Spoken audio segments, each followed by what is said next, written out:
गुरु रू प्यारी साध संगत जी, वाहिगुरु जी का खालसा, वाहिगुरु जी की फतेह। प्रोफैसर पूरन सिंह जी की एक अमोलक रचना है जिस दा सिरलेख है कवि दा दिल। आओ उस दा अगला भाग सरवण करन दी कोशिश करिए जी। लड़ी नूं जोड़न लई पिछले भाग दियां कुछ सतरां दोबारा पढ़ियां जा रहीਆਂ ਹਨ। कवि सहज सुभाਅ बिना प्रयोजन एक थां ते खड़ा किसी होर काम खड़ा है, कुछ सौदा लै रहा है ते उत्थे अचानक एक बड़ी रूपवती कोई कन्या किसे होर काम आई है। कवि दी अख ने बस एक बिजली दी लिशक जे आवेशी चानणे विच उस कुड़ी दे रूप वल तकिया ते ओदे भरवटे दी कालख दिल नूं चंगी लगी, या कंन दा झुमका हिलदा दिल नूं छो गया। अख दे पलकां विच दी कोई लिशक पवित्रता दैवस्ता दी दिसी। एक इन्ने बड़े असगार रूप विचों साडे कवि नूं पता नहीं की चंगा लग्या। समा लंघ गया, आप नूं कुछ पता नहीं, नज़ारा कवि जी नूं भुल गया। पर 10 साल बाद आप दे अंदरों एक बणिया पूरा चित्र निकलिया, जिस विच ओ उस दिन देखी चंगे लगे अंग या रंग या रूप दी झलक, पलक, मटक, अदा जो कुछ सी ओह इन बेनाब दी तस्वीर विच आई पई है। आपने नहीं कुछ कीता, ये आप दे कवि चित दी सहज सुभाअ रसक किरत है। इउं सहज सुभाअ आप मुहारी कवि चित दियां काड़ां हुंदियां हन। निक्का निक्का जगत विचों कोई कोई रूप रंग चंगा लगना, बस ये 8 पैरी ठक ठक है जिहड़ी बुत कढ़दी है। कविता अर्थात कवि चित दी रसक किरत ओ नहीं जिहड़ी बण बाहर आंदी है। जिस वेले बण के चित्र अथवा बुत बाहर आया ओ कविता नहीं रहिंदी। ਉਹ ਤਾਂ ਜਗਤ ਵਿੱਚ ਹੋਰ ਲੱਖਾਂ ਜੁੱਸੇ ਵਾਲੀਆਂ ਸ਼ਰੀਰੀ ਸੌਣਪਾਂ ਵਾਂਗ ਇੱਕ ਅਸਥੂਲ ਸੌਣਪ ਹੈ ਜਿਹੜੇ ਇੰਦਰੀਆਂ ਦੁਆਰਾ ਰਸ ਦੇ ਸਕਦੀ ਹੈ।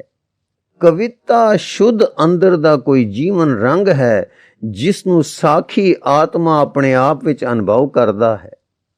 ਹਾਂ, ਜਦ ਇੰਦਰੀਆਂ ਦੁਆਰਾ ਉਸ ਸੋਹਣੀ ਚੀਜ਼ ਨੂੰ, ਰਾਗ ਗੋਂਦ ਨੂੰ, ਚਿੱਤਰ ਨੂੰ, ਘਾੜ ਨੂੰ, ਗਾਣ ਵਾਲੀ ਕਿਸੇ ਸਨਅਤ ਨੂੰ जद मुड़ अंदर रस रूप कर लै जाइए वो कविता हो जाती है। कविता तो कैफियत का नां है, एक खास उच्चे दर्जे बिन नोट किसी कैफ ते शरूर का नां है। कविता जीवन की एक अंदरली रस भरी अवस्था का नां है। सोहणियां चीज़ां, रागां, रंगां, बुत्तां, चित्रां नूं तक के जद अखां आप मुहारियां वाह वाह करदियां मिट जांदियां हन ते स्वाद जिसम ते त्वचा सारी विच एक काम भारी खिच वांग फैल जांदा है, घुल जांदा है ते दिल शव दरिया हो वगदा है। सतो गुण शांति दा मींह अंदर बाहर पैंदा है ते अनंत रस दी चंचल बेबलता विच एक वजी रस समाधि दा रंग होंदा है। ओ कविता है। सौणप दी खिच खा के रोम रोम दे खिचीण दी बेचैनी दा जिंदा रस है जी। सुरत मन आदि उस खिच विच सदा अफुर अडोल जल विच मीन वांग रस भिजे, रस गुज्जे, रस डुबे रस रूप होंदे हन। पर निसलता ते समाधि दी अवस्था है जेड़ी अपनी अंदरली रसक सुतंत्रता ते आत्म रसलीनता विच बेपरवाह हो ठहर चुकी है, टिक गई है। रस दी फुहार नैना थी वहंदी होंदी है, होठ खुले होंदे हन ते उन्हां थी भरे रस मनुख दा रंग ते लालियां बार चोरियां होंदियां हन। उस वक्त वो कविता दे आवेश विच ओदी नाड़ नाड़ गा उठदी है, ओदी छो राग गोंद होंदी है, ओदी तक विच असर होंदा है। जीवन दी कोई अवस्था जिस विच ए रब्बी दैवी छो है ओ कविता दी अवस्था है।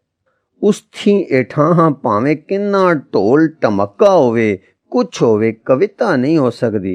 भावें कोई सिर थी पैर तक उल्टा पिया होवे। सो कवि चित सदा आप मुहारी निसलता विच आउंदी है। भोले भाए मिलै रघुराया, ओदे जीवन दी जिगरी लोड़ ए है ते ए सूझ ओनू रब ने आप मुहारी दिती होंदी है। सरलता या अंदर दे गूढ़े रंग दी सच्चाई जिन्हों कहते हैं वो अडोल जी अवस्था विच ओदी तबीयत दा रंग होंदा है। ਸਾਰਾ ਦਿਸਦਾ ਜਗਤ ਉਹਦੇ ਦਿਲ ਸ਼ੀਸ਼ੇ ਤੇ ਪੈ ਪੈ ਬਾਹਰਲੇ ਦੀ ਅਨਾਤਮਤਾ ਤਿਆਗ ਕੇ ਅੰਤਰੀਵ ਦੀ ਆਤਮਾ ਬਣਦਾ ਹੈ। ਤੇ ਕਿਸੇ ਪਦਾਰਥ ਦਾ ਬਾਹਰੋਂ ਉੱਠ ਕੇ ਸਾਡੇ ਅੰਦਰ ਵੜਨ ਤੇ ਵੜ ਕੇ ਅਪਦਾਰਥ ਹੋ ਸਾਡੇ ਚਿੱਤ ਦੇ ਲੋੜੀਂਦੇ ਰਸ ਵਿੱਚ ਸਮਾ ਜਾਣ ਦਾ ਨਾਂ ਰਸ ਹੈ। ਫਿਰ ਦੁਹਰਾ ਦਈਏ, ਤੇ ਕਿਸੇ ਪਦਾਰਥ ਦਾ ਬਾਹਰੋਂ ਉੱਠ ਕੇ ਸਾਡੇ ਅੰਦਰ ਵੜਨ ਤੇ ਵੜ ਕੇ ਅਪਦਾਰਥ ਹੋ ਸਾਡੇ ਚਿੱਤ ਦੇ ਲੋੜੀਂਦੇ ਰਸ ਵਿੱਚ ਸਮਾ ਜਾਣ ਦਾ ਨਾਂ ਰਸ ਹੈ। ਇੱਕ ਸਮਾਂ ਕਵੀ ਤੇ ਛਾ ਜਾਂਦਾ ਹੈ ਜਦ ਕੁੱਲ ਚੀਜ਼ਾਂ ਰੱਬ ਰੂਪ ਵਿੱਚ ਲੀਨ ਹੋ ਰੱਬ ਵਿੱਚ ਸਮਾ ਰੱਬ ਰੂਪ ਹੋ ਜਾਂਦੀਆਂ ਹਨ। ਉਹ ਘੜੀ ਜਿਹੜੀ ਕਵੀ ਨੈਣਾ ਫਕੀਰ ਨੈਣਾ ਦੇ ਸਦਕੇ ਬਖਸ਼ੇ ਹੋਏ ਬੰਦਿਆਂ ਦੇ ਸਦਕੇ ਹਰ ਚੀਜ਼ ਉੱਤੇ ਜੋਬਨ ਵਾਂਗ ਆਉਂਦੀ ਹੈ, ਉਹ ਕੁਛ ਥੀਣ ਅਥੀਣ ਹੋਣ ਅਣਹੋਣ ਜੇ ਦਾ ਵੇਲਾ ਰੰਗ ਰਸ ਦਾ ਹੈ, ਉਹੀ ਰਸ ਹੈ। ਇਹ ਭੇਦ ਕੇਵਲ ਸੱਚਾ ਰਸਕ ਕਿਰਤ ਵਾਲਾ ਪਾਰਖੀ ਚਿਤ ਜਾਣ ਸਕਦਾ ਹੈ। ਆਪਾਂ ਨੂੰ ਤਾਂ ਕਿਸੇ ਖੁਆਇਸ਼ ਜਾਂ ਸੰਕਲਪ ਦੇ ਫਲੀਭੂਤ ਹੋਣ ਵਿੱਚ ਰਸ ਮਿਲਦਾ ਹੈ। ਚਾਹਵਾਨ ਨੂੰ ਤੀਮੀ ਮਰਦ ਦਾ ਮਿਲਾਪ, ਭੁੱਖੇ ਨੂੰ ਰੋਟੀ, ਵਿਛੜੇ ਬੱਚੇ ਨੂੰ ਮਾਂ, ਗਰੀਬ ਨੂੰ ਧਨ, ਰਾਜੇ ਨੂੰ ਬਾਦਸ਼ਾਹੀ, ਸਿਪਾਹੀ ਨੂੰ ਮੈਦਾਨੇ ਜੰਗ, ਗੁਲਾਮ ਨੂੰ ਮਾਲਕ ਦੀ ਖੁਸ਼ੀ, ਇਲਮ ਵਾਲੇ ਨੂੰ ਉਹਦੀ ਅਨੇਕ ਲੋੜਾਂ ਦੀ ਪੂਰਨਤਾ ਆਦਿ, ਜਿਨ੍ਹਾਂ ਨੂੰ ਹਿੰਦੁਸਤਾਨ ਵਾਸੀਆਂ ਨੇ ਸ਼ਿੰਗਾਰ ਵੈਰਾਗੇ ਕਰਣਾ ਆਦਿ ਰਸਾਂ ਵਿੱਚ ਵੰਡਿਆ ਹੈ, ਉਹ ਰਸ ਨਹੀਂ ਹਨ। ਉਹ ਤਾਂ ਇਨਸਾਨੀ ਫਿਤਰਤ ਦੇ ਵਲਵਲਿਆਂ ਦੇ ਉਤਾਰ ਚੜਾਅ ਆਦਿ ਹਨ। ਇਹ ਪੁਰਾਣੇ ਲੋਕੀ ਚਿੱਤ ਦੇ ਪਲ ਛਿੰਨ ਦੇ ਟਿਕਾ ਭੋਗਾਂ ਆਦਿ ਦੀ ਖੁਸ਼ੀ ਵਿੱਚ ਆਏ ਟਿਕਾ ਨੂੰ ਰਸ ਮੰਨਦੇ ਹਨ। ਰਸਕ ਕਿਰਤ ਅਰਥਾਤ ਕਵਿਤਾ ਤਦ ਆਰੰਭ ਹੁੰਦੀ ਹੈ ਜਦ ਇਨਸਾਨੀ ਫਿਤਰਤ, ਜਿਹਦਾ ਠੀਕ ਨਾਂ ਹੈਵਾਨੀ ਫਿਤਰਤ ਹੈ ਤੇ ਸਾਡੀ ਤੇ ਪਸ਼ੂਆਂ ਦੀ ਇੱਕੋ ਜਿਹੀ ਸਾਂਝੀ ਫਿਤਰਤ ਹੈ, ਝੜ ਜਾਂਦੀ ਹੈ। ਸ਼ਿੰਗਾਰ ਵੈਰਾਗੇ ਬੀਰ ਤੇ ਕਰੁਣਾ ਰਸ ਆਦਿ ਸਭ ਹੈਵਾਨਾਂ ਪਰ ਵੀ ਆਉਂਦੇ ਹਨ। ਹੈਵਾਨ ਜਦ ਮਨੁੱਖ ਵਿੱਚੋਂ ਨਿਕਲ ਜਾਂਦਾ ਹੈ ਤਦ ਉਹ ਬੇਹੋਸ਼ੀ ਦੀ ਹੋਸ਼ ਆਉਂਦੀ ਹੈ।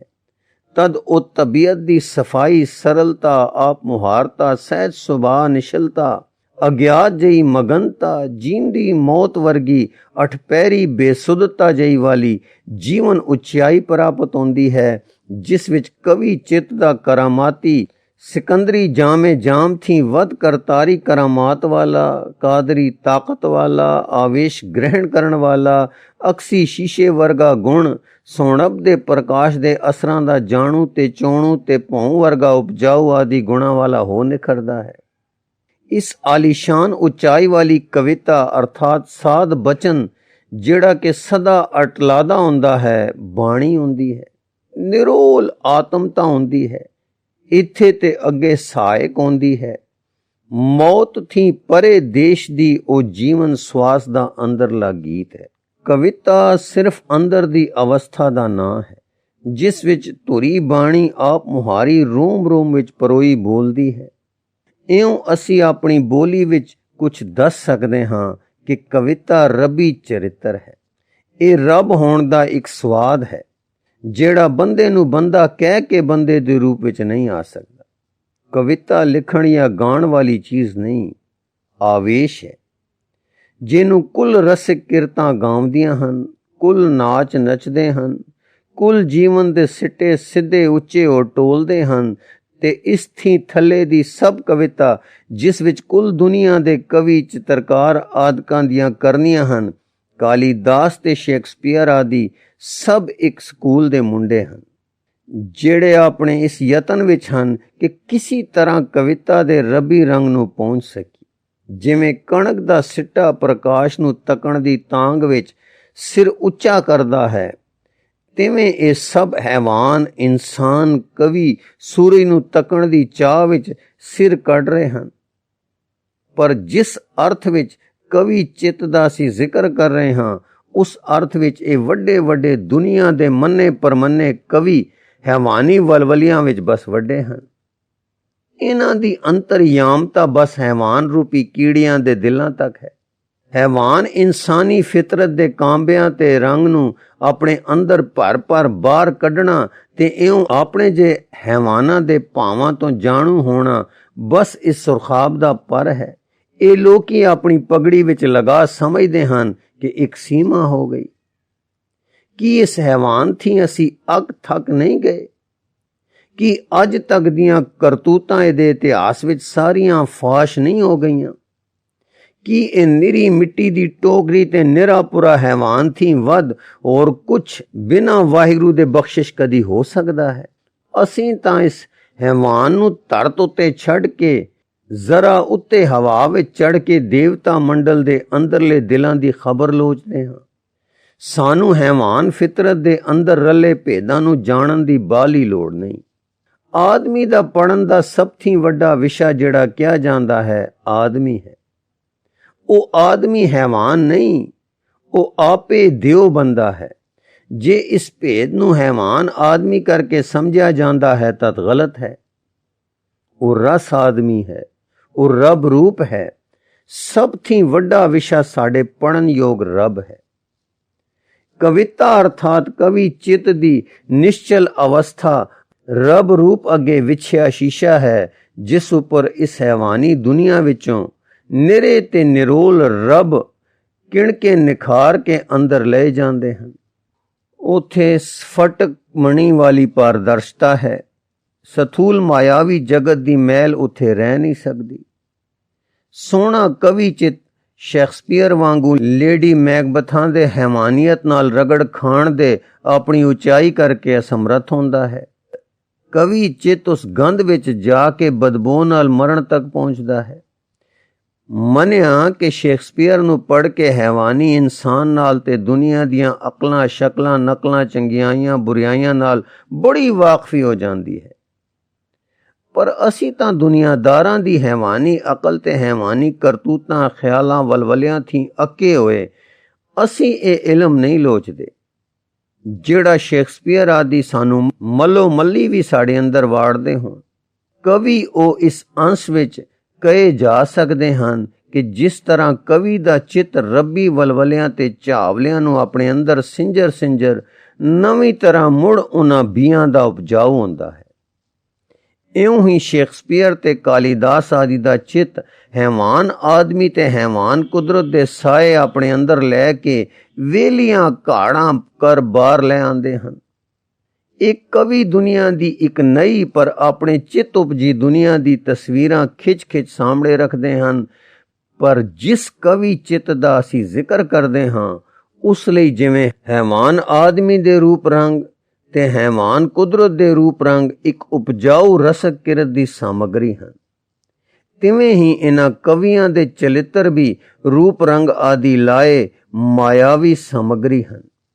ਇਸ ਸਮੱਗਰੀ ਵਿੱਚੋਂ ਕਵੀ ਚਿੱਤ ਰੱਬੀ ਸੋਹਣਪ ਰੱਬੀ ਦਿਲ ਦੇ ਗੁਣਾਂ ਦੇ ਹੀਰੇ ਪਰਮਾਣੂਆਂ ਨੂੰ ਆਪ ਮੁਹਾਰਾ ਅਲੱਗ ਕਰਕੇ ਆਪਣੇ ਅਕਹਿ ਰਸ ਦੀ ਕਰਤਾਰਤਾ ਨੂੰ ਸਿੱਧ ਕਰਦਾ ਹੈ। ਪਰ ਕਵੀ ਚਿੱਤ ਸਦਾ ਰੱਬੀ ਚਿੱਤ ਦੇ ਅੰਦਰ ਹੀ ਹਿਲਜੁਲ ਨਾਲ ਇਕਸੁਰ ਹੁੰਦਾ ਹੈ ਤੇ ਸ਼ੇਕਸਪੀਅਰ ਕਾਲੀਦਾਸ ਆਦਿ ਹੈਵਾਨ ਮੰਡਲ ਦੇ ਅੰਦਰ ਹੀ ਹਿਲਜੁਲ ਨਾਲ ਇਕਸੁਰ ਹੁੰਦੇ ਹਨ। ਚਿੱਤ ਦੇ ਸ਼ੀਸ਼ੇ ਵਿੱਚ ਫਰਕ ਹੈ। ਜਿੱਥੇ ਸ਼ੇਕਸਪੀਅਰ ਆਦਿ ਆਪਣੇ ਚੌਗਿਰਦੇ ਦੀ ਜੀਵਨ ਹਿਲਜੁਲ ਦੇ ਅਸਰਾਂ ਹੇਠ ਆਉਂਦੇ ਹਨ, ਉਸ ਥੀ ਉਲਟ ਕਵੀ ਆਪਣੇ ਚੌਗਿਰਦਾਂ ਦੇ ਅਸਰਾਂ ਥੀ ਆਜ਼ਾਦ ਤਬੀਅਤ ਹੁੰਦਾ ਹੈ।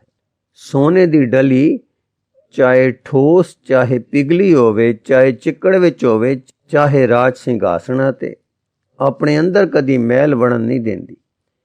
ਤਿਵੇਂ ਹੀ ਕਵੀ ਚਿੱਤ ਕੁਛ ਐਸਾ ਦ੍ਰਿੜ ਆਤਮਤਾ ਆਤਮ ਸਤਾ ਆਤਮ ਰਸਤਾ ਵਿੱਚ ਜੀਂਦਾ ਹੈ ਕਿ ਚਾਹੇ ਤਰੇਲ ਵਾਂਗੂ ਕਿਣਕਾ ਕਿਣਕਾ ਇੱਕ ਫੁਹਾਰ ਜਿਹੇ ਰੂਪ ਵਿੱਚ ਵਗ ਤੁਰੇ, ਚਾਹੇ ਹਿਮਾਲਾ ਦੀ ਬੱਜਰ ਚਟਾਨਾਂ ਵਾਂਗ ਸਿੱਧਾ ਉੱਚਾ ਹੋ ਤੁਰੇ, ਉਹ ਆਪਣੇ ਸੁਭਾਅ ਨੂੰ ਸਦਾ ਕਾਇਮ ਹੁੰਦਾ ਹੈ।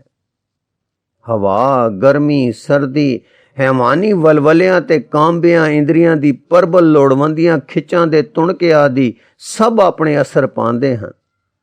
ਪਰ ਜਿਵੇਂ ਬਦਲਾਂ ਦੀਆਂ ਸ਼ਕਲਾਂ ਭਾਵੇਂ ਨੀਲੇ ਤਣੇ ਖੜੇ ਆਕਾਸ਼ ਨੂੰ ਘੜੀ ਦੀ ਘੜੀ ਜਿਨ੍ਹਾਂ ਭਰਨ ਜਾਂ ਆਸ਼ਕਤ ਕਰਦੀਆਂ ਦਿਸਣ, ਪਰ ਆਕਾਸ਼ ਇਸ ਤਰ੍ਹਾਂ ਦੇ ਸਦਮੇ ਝੱਲਦਾ ਹੋਰ ਨਵੀਂ ਨਵੀਂ ਆਪਣੀ ਆਤਮ ਸਵਜ ਵਿੱਚ ਮੁੜ ਮੁੜ ਨਿਖਰਦਾ ਹੈ।